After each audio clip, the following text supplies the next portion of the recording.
इस इमेज में आपको क्या दिखाई दे रहा है? फोन। नहीं नहीं, इस इमेज में स्टोरी क्या करनी हो रही है? मतलब वो बंदी इतना ज्यादा फोन में इन्वॉल्व है कि उसको पता नहीं उसका साड़ी भीग रहा है। वो मतलब वो अपने जोन में है। अपने जोन में। सो बेसिकली ना, शी इज ट्रांसजेंडर, जो हम लोग उनको ना शूट करते हैं। तो मैं वहाँ पे जाने के बाद मैं देख रहा था, तो मुझे वो दिखाई दे, तो उनका मैंने शॉट ले लिया, जहाँ पर एक इमोशंस कैरी होते हैं। जैसे होते हैं ना, एक ह्यूमन काइंड ऑफ इमोशन यहाँ पे दिखाई दे रहा है, लहरें आ रही है, हाँ, सैड वाला इसमें है। है कुछ तो अलग है। अलग है। अब वो तो उनको बाद में पता नहीं था, मैं शॉट ले रहा था छोटे से मोबाइल फोन में, वो दिन भर उसका काम है। और वहाँ पे वो व्यस्त है, समुंदर आ रहा है और उसकी लहरों को भिगा के चला जा रहा है। So basically romantic kind of scene जिसको हम लोग बोल सकते हैं। बट देन टू, जो ईमेल है, तो बहुत सारे लोग उसके आसपास, कोई जा नहीं रहा था, दूर ही बैठे थे। बाजू में ऐसे लोगों को ज्यादातर वो लोग दूर करते हैं, सोसाइटी वाले लोग। तो हमको वैसा नहीं करना है हमेशा, कभी भी आप जितने भी अलग अलग एस्पेक्ट्स है ना सोसाइटी के, वहाँ पे जाओगे तो ही आपको एक्स्ट्रा ऑर्डिनरी इमेज मिलेंगे। जैसे अभी ये इमेज लिया है सन का, जो पूरा का पूरा सन आपको क्लियर दिखाई दे रहा है इसमें। अब ये मॉर्निंग में मैंने कुछ 9 साढ़े 9 बजे के आसपास क्लिक किया हुआ है, लेकिन यूजिंग का कैमरा सेटिंग, क्योंकि 9 बजे के आसपास, बहुत सॉरी 8:30 या पौने 9 बजे के आसपास, उस वक्त कैमरा का जो सन होता है बहुत ज़्यादा ब्राइट होता है। अब उसको कैसे, तो शटर स्पीड को मैंने यहाँ पे कंट्रोल किया है, क्योंकि शटर स्पीड अगर कंट्रोल करोगे तो आपका वो लाइट कंट्रोल होता है, राइट? शटर स्पीड जो कम कम रहेगी तो लाइट कंट्रोल होता है। अब इस केस में मेरा अपर्चर जो है वो मैंने लगभग 16 या 20 के 18 के आसपास रखा था। अभी हाँ। ये जो शॉट है ना, इसको शॉट को लेने के लिए, क्योंकि जब आप लाइट से उसको कैप्चर करते हो तो बहुत ज़्यादा ब्राइट इंटेंसिटी होती है। और पूरी दुनिया में सबसे ज़्यादा ब्राइट अगर लाइट सोर्स कोई है तो वो सन है। अब सन को कैप्चर करते हो कि ऐसा गोल पूरा का पूरा आना सन बहुत डिफिकल्ट होता है। तो उसको मैंने जानबूझ के ISO 100, जो मेरा शटर स्पीड है वो 1/8000 जितना मैक्सिमम है, इसमें 1/8000 जितना मैक्सिमम है वो लेकर गया था। अपर्चर जितना मैक्सिमम वो लेकर गया था। अब उसके बाद में मैंने ये शॉट क्लिक किया है। अगर उससे भी ज़्यादा मैंने ब्राइट सिचुएशन में अगर क्लिक करने की कोशिश करता, तो मुझे वहाँ पर फिर फिल्टर यूज़ करना पड़ता। वैसे अलग अलग ऑप्शंस होते हैं। तो हम्म। ये वाला एक शॉट है। वो आप हमेशा ना डिपेंड करते हो। अब जैसे इसमें लाइंस कहाँ पर है, इस शॉट में सब कुछ क्लियर है। लाइंस, हम्म। क्योंकि इंटीरियर का शॉट है तो यहाँ पर मुझे लाइंस को प्रॉपर दिखाना है। तो ये जितने भी बैलेंस मार्कर दिखाना है, वगैरह स्ट्रेट। है, राइट, स्टेट हम्म। वगैरह सब कुछ दिखाना है। तो बेसिकली ये जो है, ये एक डायमंड कंपनी का ऑफिस था।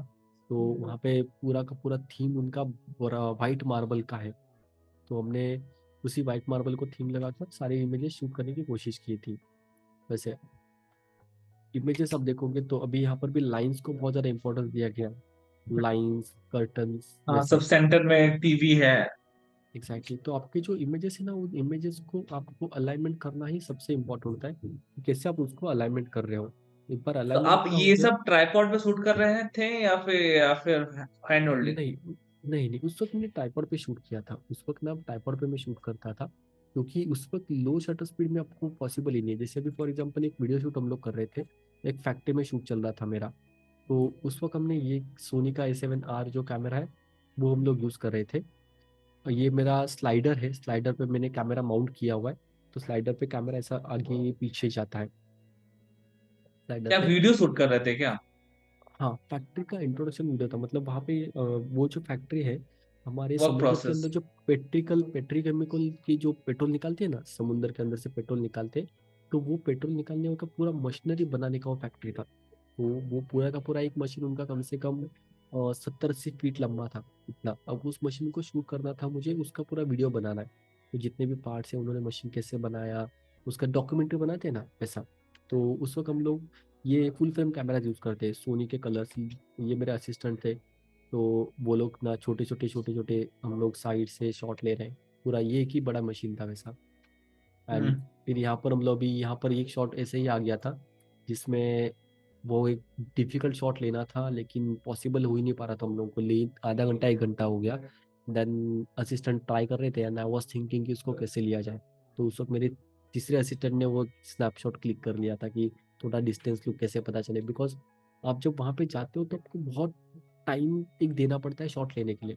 वी डोंट नो कि एग्जैक्टली कैसे आने वाला है, बट कई बार आप अटकोगे सिचुएशन में जाके, वहां पर ना आपको समझ नहीं आएगा कि एग्जैक्टली कैसे तरीके से आप कैप्चर कर सकते हो। अब ये भी आपका है। नाउ यहाँ से आप आगे लेके जाओगे तो व्यू आगे जाएगा, जूम करते हो ना, तो जूम यहाँ से हो रहा है स्लाइडर से। हम लोग कैमरा से जूम नहीं कर रहे, क्योंकि कैमरा से जब जूम करते हैं तो इफेक्ट अलग आता है। तो अगर आप यहाँ से कैमरा अगर आके पीछे लेके जाते हो ट्रॉली पे तो इफेक्ट अलग आता है। दोनों तो जूम ही है, लेकिन दोनों में इफेक्ट अलग आएगा, वीडियो में फोटो में। इसके लिए आपको ध्यान में रखना है कि आप जो भी शूट करोगे उस वक्त आप कैसे यूज कर रहे हो चीजों को, वो आपको ध्यान में रखना है। ऐसे लैंडस्केप आपको कोई शॉट लेना है तो अपना लैंडस्केप में आपको क्या जरूरी है, अब इस वक्त चाह कर भी आप जानबूझ के अपर्चर छोटा मत रखना, क्योंकि जब लैंडस्केप आप शूट कर रहे हो तो आपको एंटायर सीन दिखाना है कि मेरे सीन में क्या है। आसमान है, बादल है, पेड़ है, जंगल है। तो यहाँ पर अगर देखोगे तो मेरा जो असिस्टेंट है उसने शॉट क्लिक किया है, तो उस वक्त मैंने जानबूझ के उसको बोला था कि 5.6 के ऊपर आपका अपर्चर रखना। और आप ऊपर ऊपर लाइट जो वो, मतलब 5 F 5.8। 5.6, 5.6 या 6.3 या उससे भी ज्यादा, क्योंकि उस वक्त आप जब शूट कर रहे हो ना तो आपको वहां पर डेप्थ ऑफ फील्ड बहुत ज़्यादा चाहिए। जैसे यहाँ पर जो डेप्थ ऑफ फील्ड है वो यहाँ से चालू हुआ है, ये देख पा रहे हो आप, ये थोड़ा सा ब्लर है, यहाँ से चालू हुआ है लेकिन एंडलेस तक गया है। और ये जो सनरेज है, सन के जो क्रॉस लाइट्स है वो भी कैप्चर हुए हैं।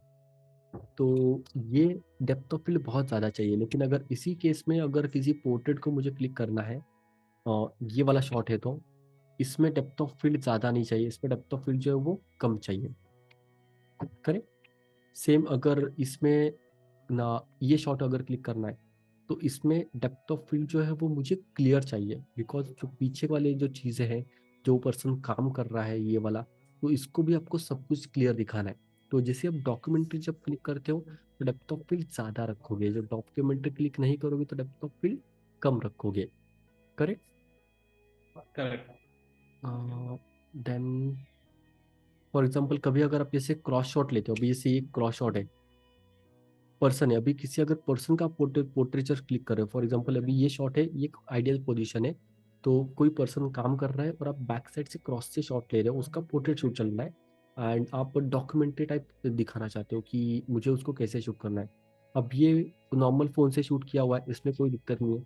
अब सेम कंपोजिशन के साथ में दूसरा हम लोग शॉट देखते, सेम सेम चीज रहेगी, लेकिन वो शॉट कैसे क्लिक किया गया है। अब ये अगर कोई मुझे पूछता है कि ये शॉट लेना है, तो नाउ ये क्लीन शॉट है जिसमें पर्सन को फोकस में रखा गया है, जो काम कर रहा है वो रखा गया है साइमल्टेनियसली। अब थोड़ा सा क्रॉस से लिया गया इस शॉट को, पीछे ये दे दिया हमने, आज पूरा का पूरा प्रॉपर क्लिक करने की कोशिश की गई है।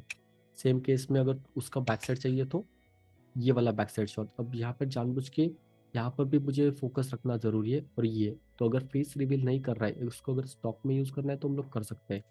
फेस रिवील नहीं है, जैसे इस केस में अभी ज़्यादातर जो कॉर्पोरेट वाले लोग होते हैं, ये एक शॉट आ गया जिसको फ्रंट साइड से रखा है। सेम अगर क्रॉस से मुझे शो करना है तो ये वाला एक शॉट है जहाँ पे उसकी एक्टिविटी, ग्राफिक डिजाइनिंग जो कर रहे हैं उसकी एक्टिविटी वो हमने दिखा दी। तो आपको ये देखना है कि जब आप ह्यूमंस को क्लिक कर रहे हो ना, तो ह्यूमंस को क्लिक करते हो आपके पास बहुत सारे ऑप्शंस होते हैं जहाँ से आप उनकी जो शॉट की जो डेप्थ है या फिर जो भी स्टोरी है वो कन्वे कर सको। अगर वो ओके। आपकी करने हो रही है तो एक्सपोजर आगे पीछे है, थोड़ा सा आपका इतना ये भी आगे आगे पीछे हो रहा है तो भी चलेगा, बट आपका स्टोरी लाइन बहुत ज़्यादा स्ट्रांग होना चाहिए।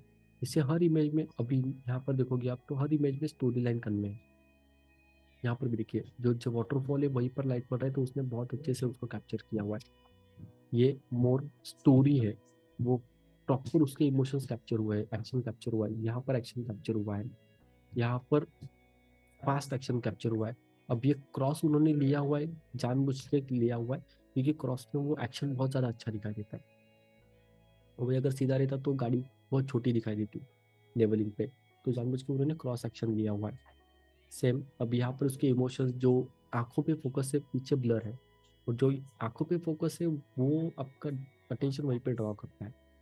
तो ये 85 mm पे शूट जो किया है, ये दूर से पिक्चर क्लिक किया मतलब है थोड़ा। हाँ 85 mm, 50 mm, these are the focal length which are meant for portrait kind of shoot. 85 mm पे भी बहुत ज़्यादा अच्छे से आपको पोर्ट्रेट शॉट मिलता है 85 mm पे। वेडिंग्स पे वगैरह ज़्यादा तो 85 mm लोग शूट करते हैं और 50 mm शूट करते हैं। अगर मैं फोटो ये शूट पे भी, अगर अगर जैसे मैं आउटडोर शूट कर रहा हूँ, तो मुझे भी आई हाँ, थिंक उसी पे शूट करना चाहिए, 55 85 के आसपास, है देखिए ना, ना? अभी यहाँ पर इसने इस मॉडल को शूट किया 85 पे, प्रॉपर आपको शॉट मिला रियलिस्टिक हाँ। व्यू। जो रियलिस्टिक व्यू मतलब एक्चुअल रियल वर्ल्ड में वो जो लड़का या वो जो लड़की है, वो जैसे दिखाई दे रही है हाइट और विड्थ के हिसाब से, वैसी आपकी ये जो पर्टिकुलर इमेज है वो दिखाई देगी। तो ज़्यादा कर ह्यूमंस को शूट करने के लिए 85 mm यूज़ किया जाता है। 1.4 अपर्चर है 85 mm पे वैसे। ये 1/4 आप अपर्चर, लेकिन बहुत छोटा खोला है, बट ब्लरनेस उतना नहीं है पिक्चर में। है ना ब्लरनेस, देखिए आपका फोकस यहाँ पर है, सामने हाँ ये एग्जैक्टली, आपका ब्लर हो सारा गया सारा, हाँ। और बैक हो गया, तो ये उसने डेप्थ ऑफ फील्ड को प्ले किया है, क्योंकि जहाँ पर ये लड़की है बाजू में ही उसका वो पेड़ है, तो वो पेड़ भी फोकस में आएगा, जैसे मेरे केस में हुआ था। जो हम्म। सेंटर है वो लाइन फोकस में थी, लेकिन उसके साथ साथ जैसे बैक साइड में आप जा रहे हैं तो वहाँ पर फोकस नहीं था। तो इसके लिए हमको बहुत ज़्यादा जरूरी अंडरस्टैंड करना। आपको समझा? ठीक है। हाँ, क्लियर। परफेक्ट। तो आज हमने ज़्यादा से ज़्यादा डिस्कशन किया है, इमेजेस को अंडरस्टैंड करने की कोशिश की है कि हम्म। आप कैसे कितना गियर सिलेक्ट करोगे, जो भी आपके पास गियर्स है, और उसके साथ साथ आप अपर्चर और शटर का कैसे इस्तेमाल करोगे आपकी इमेजेस को क्लिक करने के लिए।